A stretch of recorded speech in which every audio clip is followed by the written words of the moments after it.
নমস্কার, কলকাতা টিভি ডিজিটালে আপনাদের স্বাগত। আমি ইন্দ্রাণী রয়েছে আপনাদের সঙ্গে। বিহার নির্বাচন নিয়ে আমরা আলোচনা করছি। আজও বিহার নির্বাচনের একটা ইস্যু আপনাদের সামনে তুলে ধরবো। ইস্যু ঠিক না, সেটা বলা যেতে পারে যে একটা প্রতিশ্রুতি। তবে সেই প্রতিশ্রুতি কতটা সম্ভব পূরণ করা, সেটা কিন্তু একটা বড় অনেক বড় আকারের একটা প্রশ্ন। সাম্প্রতিক সাক্ষাৎকারে অমিত শাহ বলেছেন, যদি এনডিএ বিহারে জিতে যায় তাহলে এআই হাব বানানো হবে। কোন রাজ্যকে? সেটা হচ্ছে বিহারকে এআই হাব বানাবে এনডিএ। এবার যেটা প্রশ্ন হচ্ছে যে বিহারকে কি আদৌ আইটি হাব বানানো গেছে? আইটি হাব বাদ দিন, বিহারে কত সংখ্যক মানুষ চাকরি পায় এবং বিহারে বেকারত্বের সংখ্যাটা ঠিক কতটা? এই প্রশ্নগুলো তো সামনে আসছে। কারণ আমরা যদি বলি আজকে এআই নিয়ে কারা ভাবছে, এআই নিয়ে আজকে আমেরিকা চিন্তিত। সেখানে এআই এর জন্য খরচা আলাদা করে বরাদ্দ করা হয়। অ্যামাজনের দিকে যদি নজর রাখি, অ্যামাজনে অনেক লাখ মানুষের একটা চাকরি গেছে, 5 লাখ সম্ভবত বলা যেতে পারে। এবং তাদের কেন চাকরি গেছে? কারণ তাদের জায়গা এআই নিয়ে নিয়েছে।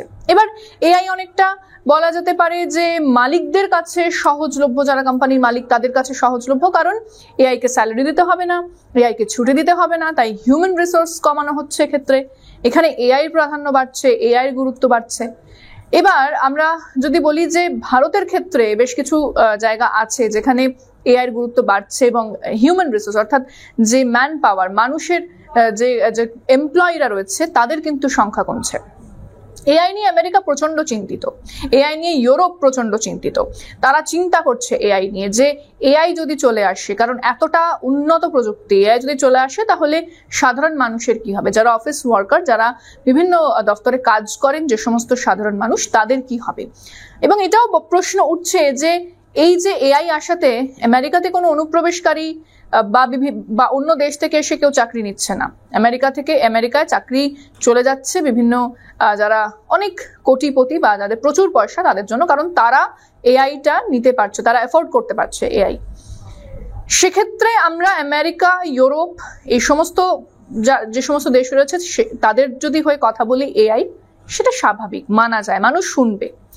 কিন্তু বিহারের ক্ষেত্রে যদি বলি তাহলে সেটা কতটা হাস্যকর হয়ে দাঁড়াচ্ছে অমিত শাহের জন্য। কারণ আইটি হাব যদি আমরা বলি, যে এরকম কোনো কি শহর আছে বা এরকম কোনো রাজ্য আছে যেটাকে আমরা একেবারে প্রপারলি আইটি হাব বলতে পারবো আমাদের দেশে? হ্যাঁ, ব্যাঙ্গালোরের কথা উঠে আসে, কিন্তু সেখানেও কি বেকারত্ব নেই? সেখানেও কি কর্মী ছাঁটাই হয় না? এবং এই আইটি সেক্টরগুলোতেও যে এআই চলে এসেছে সেক্ষেত্রেও কর্মী ছাঁটাইয়ের সংখ্যা অনেকটা বেড়ে গেছে। তাই পুরোপুরি আইটি হাব, খুব ভালো ইনফ্রাস্ট্রাকচার, পরিকাঠামোগত দিক থেকে খুব ভালো, এরকম তো কোনো শহরকে আমরা চিহ্নিত করতে পারবো না বা কোনো রাজ্যকে আমরা সুস্পষ্টভাবে চিহ্নিত করতে পারবো না।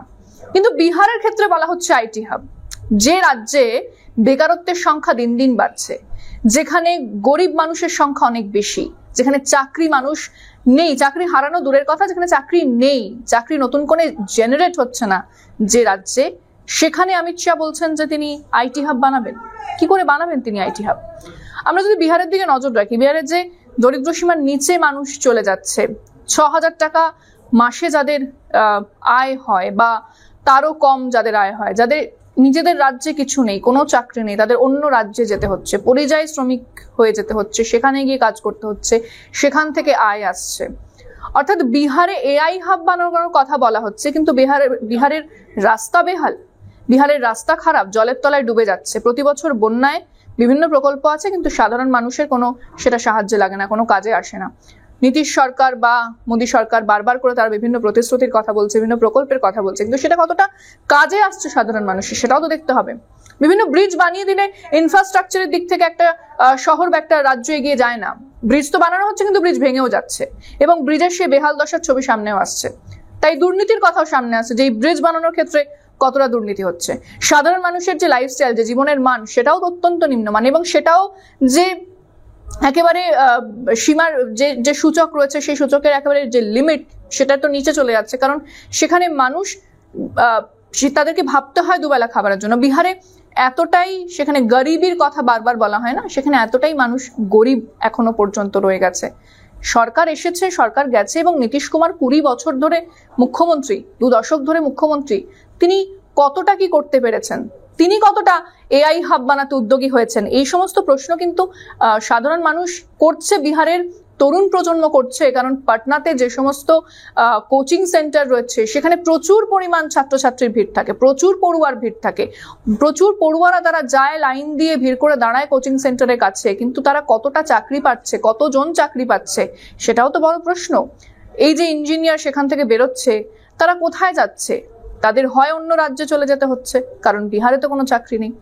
তাই বিহারকে যে আইটি হাব বানানোর কথা বলা হচ্ছে, সেটা অমিত শাহ নিজেকেই নিজে প্রশ্ন করা উচিত, তিনি কেমন করে বানাবেন। কারণ যখন 2015 সালে কেন্দ্রীয় মন্ত্রী রবিশঙ্কর প্রসাদ যখন তিনি বলেছিলেন যে এই দরভঙ্গাতে তিনি বলেছিলেন যে সেটাকে একটা সফটওয়্যার পার্ক করা হবে, সফটওয়্যার ইঞ্জিনিয়ারিং পার্ক করা হবে, সেই পার্ক 2015 সালে ঘোষণা হয়েছিল। তারপর তার ভিত্তিপ্রস্তর 2020 সালে স্থাপন করা হয়েছিল, মানে শিলান্যাস করা হয়েছিল আমাদের 2020 সালে, এবং তারপরে 2025 সালে কিন্তু সেটা নিয়ে ভাবা হচ্ছে এবং সেই প্রকল্প নিয়ে এগোনো হচ্ছে। অর্থাৎ 2015 সাল থেকে 25 সাল পর্যন্ত লেগেছে শুধুমাত্র একটা সফটওয়্যার পার্কের কথা ভাবতে। 2015 থেকে 25 পর্যন্ত সময় লাগছে যে সরকারের, তারা কি করে বলছেন যে তারা এআই হাব বানাবেন? এবং যেখানে আইটি হাবই বানানো গেল না বিহারকে, বিহারের চাকরি জেনারেট করা যাচ্ছে না, বিহারের মানুষ তাদের লাইফস্টাইল পরিবর্তন করা যাচ্ছে না, সেটা তারা ন্যূনতম লাইফস্টাইল লিড করতে পারছেন না,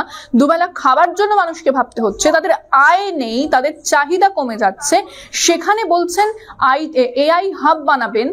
এটা কিন্তু একটা বড় আকারের প্রশ্ন, এবং তাই জন্য এটা খবরের শিরোনামে উঠে এসেছে যে কিভাবে বলছেন অমিত শাহ যে তিনি এআই হাব বানাতে চলেছেন বিহারকে। অবশ্যই এই প্রশ্ন আমাদের থাকলো, এবং যে সমস্ত তথ্য আপনাদের দিলাম সেটাও ভাবতে হবে সাধারণ মানুষকে, বিহারের মানুষকে। তবে আজকের আলোচনা আমি এখানেই শেষ করছি। অন্যান্য খবর এবং অবশ্যই বিহারের আপডেটের জন্য নজর রাখতে হবে কলকাতা টিভি পর্দা এবং কলকাতা টিভি ডিজিটালে রাত দিন 7 দিন।